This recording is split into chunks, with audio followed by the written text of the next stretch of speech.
Ganapati Chakraborty sir ছিলেন একটা সম্মানিত লোক। ওনার ফ্যামিলি ছিল, কারোর সাথে কোনো কলহ বিবাদ কিছু ছিল না।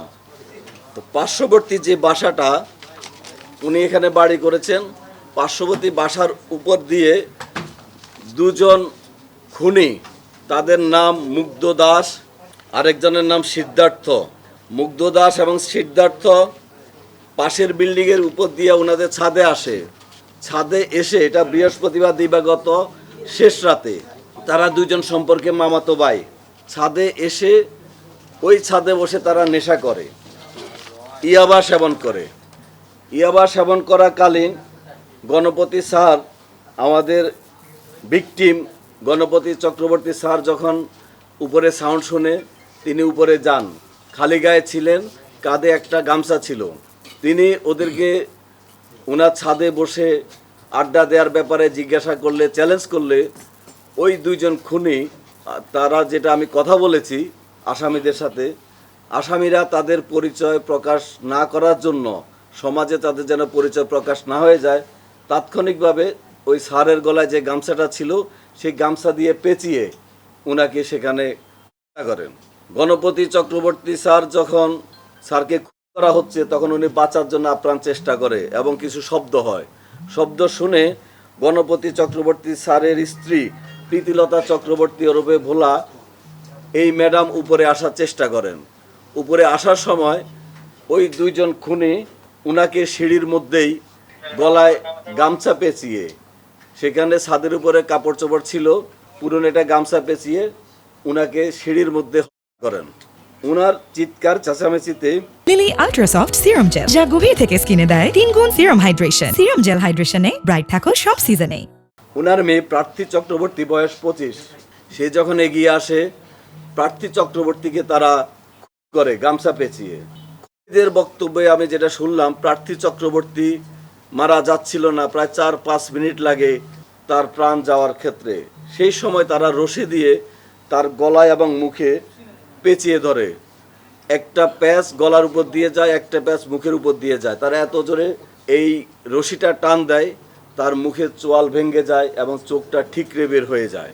উনাকে মারার পরে চিন্তা করলো এই নিচে যায়। নিচে যাওয়ার পরে ছোট ছেলেটা, যার কথা বললে আমি আবেগপ্রবণ হয়ে যাই, রংপুর জেলা স্কুলের 5ম শ্রেণীর ছাত্র প্রিয়ম, আমার ছেলের বয়সী, সেই প্রিয়মকে তারা গলায় কাপড় পেঁচিয়ে করে এবং এক পর্যায়ে একটা বালিশ চাপা দিয়ে হত্যা করে।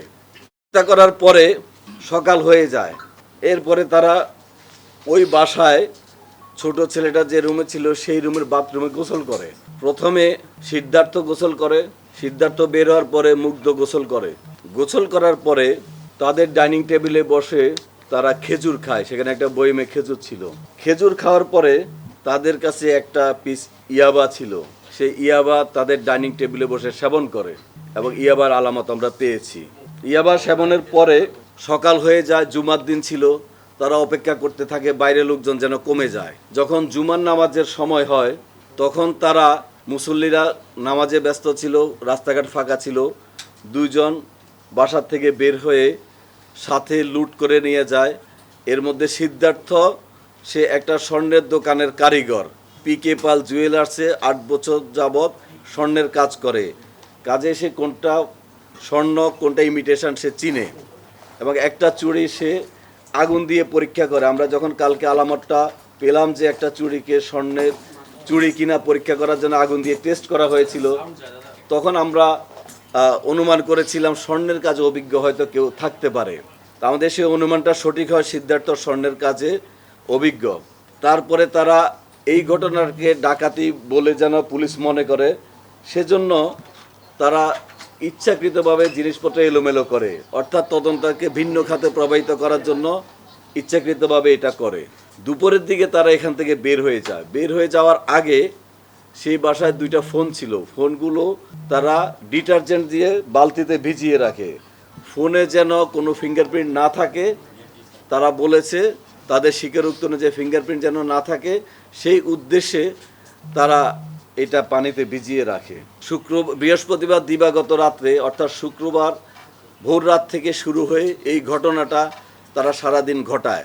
তারপরে তারা যাওয়ার সময় এই যে আমরা কিছু স্বর্ণ অলংকার ওদের দেখানো মতো উদ্ধার করেছি, এগুলো তারা নিয়ে যায়। নিয়ে ওরা মন্দিরের পিছনে একটা পরিত্যক্ত বাড়ির পরিত্যক্ত জায়গায় সেখানে রেখে দেয়।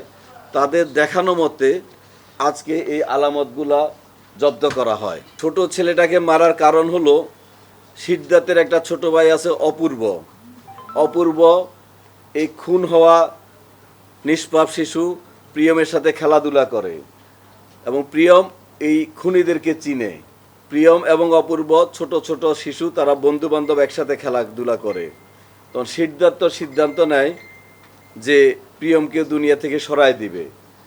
সিদ্ধার্থ এবং মুগ্ধ দুইজনে একসাথে ঝাঁপিয়ে পড়ে নিষ্পাপ শিশুর উপর, কাপড় পেঁচিয়ে হত্যা করে, তার চোখ ঠিকরে বের হয়ে যায়, এরপরে বালিশ চাপা দিয়ে হত্যা করে। এই ব্যাপারে মামলা রুজু হয়েছে কোতোয়ালি থানার মামলা নম্বর 43 ধারা 302-34 দণ্ডবিধি।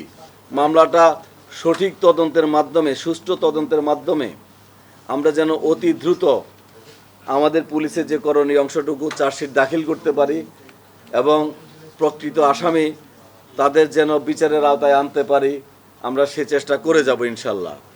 আর এই দ্রুততম সময়ের মধ্যে মামলার তথ্য উদ্ঘাটন, আসামি গ্রেপ্তারে প্রত্যক্ষ পরোক্ষভাবে যারা আমাদেরকে সহযোগিতা করেছেন, তথ্য দিয়েছেন, সাপোর্ট দিয়েছেন, আপনাদের সবাইকে আমরা মিডিয়ার মাধ্যমে ধন্যবাদ জানাচ্ছি। Lily ultra soft serum gel, যা গভীর থেকে স্কিনে দেয় 3 গুণ সিরাম হাইড্রেশন। সিরাম জেল হাইড্রেশনে ব্রাইট থাকো সব সিজনে।